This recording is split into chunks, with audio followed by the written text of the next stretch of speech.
With console prices on the rise and outrageous GPU prices, it's hard for some people out there to get their hands on a gaming machine just to have a little bit of fun. So in this video, we're going to be putting together a budget gaming machine using official SteamOS. Now, of course, you could always install Windows if you want to go that route, but I personally like having SteamOS installed on something like this. That way we could put it in the living room, you could use it on your big screen. It doesn't take up a lot of room, and with the parts we're going to be using here, it's actually going to put down some really good performance. You could get out a bit cheaper. I mean, you could go with the lower end GPU if you want to, but this setup here I think is great for 1080 across the board, and with some older stuff, you can do 1440 with it just fine. And with this, we've kind of got a 50-50 mix of used and new parts, and you can always substitute some of the stuff that we're going to be using here. You can go with a different case, something a bit cheaper. It's really up to you. But throughout the video, I'm going to go over all the parts I used here. I'm also going to mention some alternative parts that we could use, but I want to get right into it. We're going to start out here with the motherboard, CPU, RAM, and storage. This setup is going to be powered by one of my favorite CPUs that AMD has ever released, the Ryzen 5600X. You could go with the 5600 non-X or even a 5700G if you want to save a few dollars. But I went with that 5600X, and when it comes to the motherboard, I'm using a Micro ATX from Asus. This is the Prime B550MA, and I went with Micro ATX instead of Mini ITX due to pricing. Right now, over on eBay, you can get that 5600X for a little under 120. Micro ATX B550 boards are under 70. RAM is really cheap because with this B550, we only need to use DDR4, $27 for 16 gigs of 3200 megahertz. And as for storage, it's really going to be up to you, but I would highly recommend at least going with a 1 terabyte drive. I'm using an NVMe SSD, and I've seen these for as low as 47, but if you know you can get away with 512, you could save some money there also. The cooler is included with the Ryzen 5 5600X, but I've actually got a Wraith Spire here. I picked this up a while ago. I think it was like $26 over on eBay. It's just a bit taller, but the stock cooler that comes with the 5600X is going to be more than sufficient. The case I'm using here is relatively small form factor, and I chose it mainly because of the price and the fact that it does fit this micro ATX board. These are about $55 on Amazon. We've got plenty of room for a GPU. It does support a full-size ATX power supply, but I'm going with an SFX power supply, so I'll need to use the included bracket. But luckily, it's only a 500 watt power supply and it's relatively cheap, coming in at around $37 right now. And yeah, as you can see, fits right in here. I'll need to get all the wiring cleaned up, and we'll also have to install this power supply. I've used a few of these. I think they're great for what we've got. Only 500 watts, but that's more than enough for the setup we've got here. So I've got the motherboard installed, power supply, everything's wired up. The last thing we need here is a GPU. And of course, GPU prices are outrageous, but I opted to use the Radeon RX 6600 non-XT variant. It would be nice to go with something like a 9070 here, but that's going to bring the price way up. I've got an ASRock version here, but there's tons of options over on eBay, and these go anywhere between 120 to 140 used, or you could pick one up new for like 220. I would recommend getting one used. I've seen them as low as 125. And this GPU only requires one 8-pin PCIe power connector. That cheaper SFX 500 watt power supply that we have has a single connector that we can use directly for this card. Go ahead and start this thing up, and as you can see with that Wraith Spire cooler, it's got that red LED around it with the lit up AMD logo. I do like the way it looks, and it's a pretty clean build the way it is. And with SteamOS installed, you really don't even need a keyboard connected. All you need is a controller. You can use a PlayStation 4, PlayStation 5, or an Xbox controller. That's exactly what I'm going to be using here. Installation of official SteamOS is also really straightforward. You'll be using the Steam Deck recovery image at the time I'm making this video, but keep in mind that Valve is going to be releasing a beta soon, so it might look a little different than this. But for now, we're using the Steam Deck recovery, and all of the information you need to know is right here. We're just not going to be using a Steam Deck, we'll be using a PC. So you'll download the image, you'll flash it with an application known as Rufus, and I highly recommend getting a fast USB drive because boot times can be quite slow if you're using an older USB 2.0 drive. I'll leave a link in the description to the one that I use. It's a USB 3.1 drive. They're relatively cheap, but install speeds are way quicker from something like this. And once you have the operating system installed, I do recommend updating to the latest main branch. I'll show you how to do that now. Getting over to the main branch will give you all of the newer features here, and it's just a higher version of SteamOS, so I'll show you how to do that.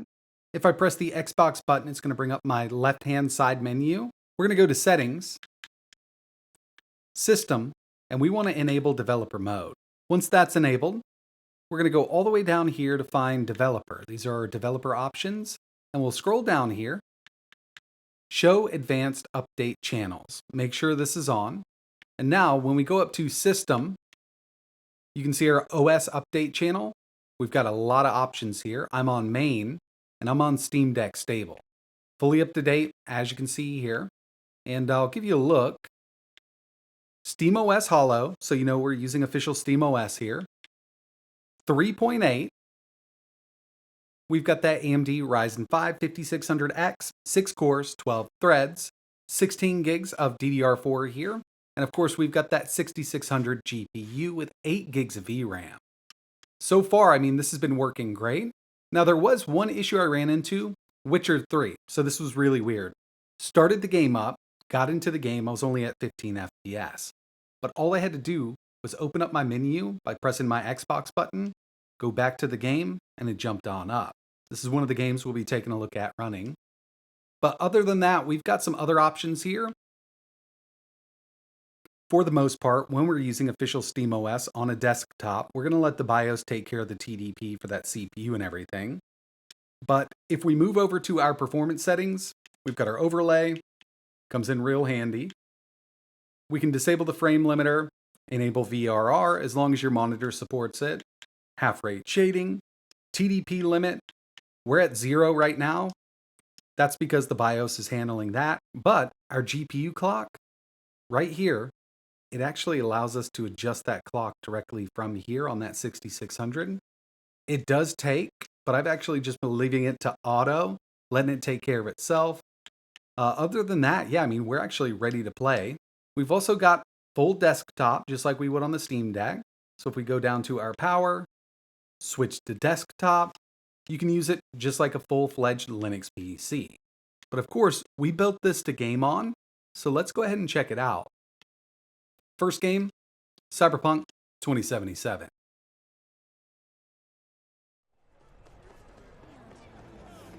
To tell you the truth, when I ordered this GPU, I really wasn't sure what to expect in SteamOS, but I'm really impressed by what we're seeing here. Cyberpunk 2077, 1080 high settings, FSR set to balanced, and even in this market square, we're seeing an average of around 81 FPS.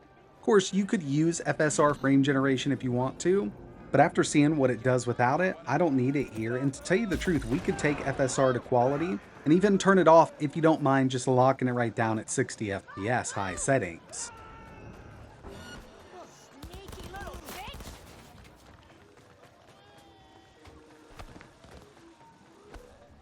Spider-Man 2, very problematic game for lower-end GPUs. It's a problematic game for even higher-end GPUs right now with all of the weird updates they've been putting out. 1080 high, and we needed to use some frame gen here. Without frame gen, high settings, we do get an average of around 66 FPS, but there are some areas where it dips under, and that's really the only reason I enabled it here.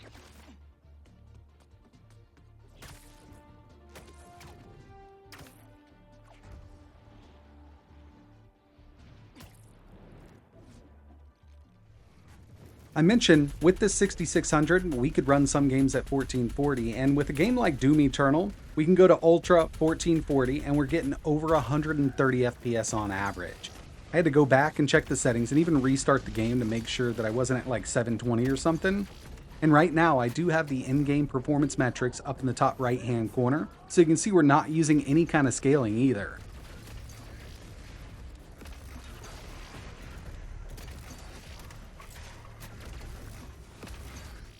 Witcher 3, 1080p, high settings, no FSR, and we're not using dynamic resolution scale. Like I mentioned, when I first started the game up, we were locked at 15, and I was really disappointed. I didn't know what was going on, but I noticed my GPU was only pulling around 25 watts at 15 FPS, so I opened up the side menu to exit the game, and I decided to close it, and as soon as I did, it was right here where it is. A little bit of a fluke, not exactly sure what's going on there, and it didn't happen with any other game, but I figured I'd go ahead and mention it here.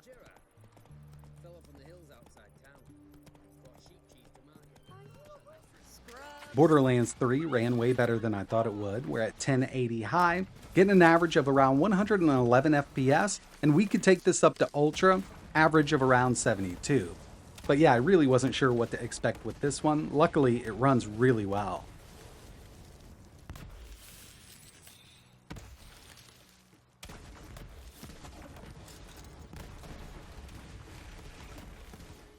$1080 very high, FSR set to quality, and going into this I figured we'd have some really good luck. It's a very well optimized game for PC, and it's absolutely beautiful at very high. Like many new games, this also has FSR frame generation, so if you want to get over 100 FPS with a setup like this, you can enable it if you wanted to.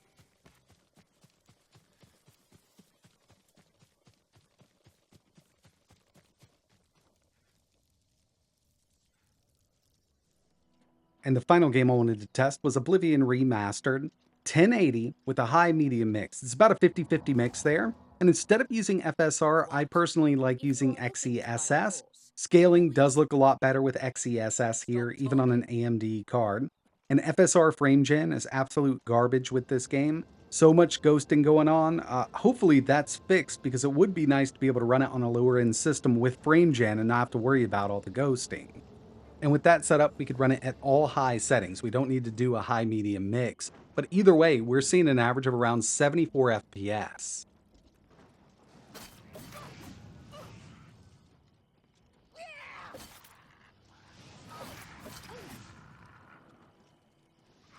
Overall, I do think a build like this for SteamOS would be perfect for a lot of people out there. And all in with this setup that I have right now, around $440. So it's still not super cheap. I mean, it's not a $100 gaming PC. But with PC part prices right now, even on the secondary market being so high, I do think that this is a pretty decent deal. And you could get out a bit cheaper if you went with a 5700G instead of that 5600. You can get those for around $85. Go with the cheaper case. Like I mentioned, the case itself was around $55. There are some $30 cases out there. So you could bring something like this down to around $400 and get the same kind of performance that you saw in this video out of it. But that's going to wrap it up for this one. If you're interested in putting something like this together, I will leave links to everything I used in the description below. And remember, it's about a 50-50 mix of used and new parts here. If you've got any questions, let me know in the comments. And like always, thanks for watching.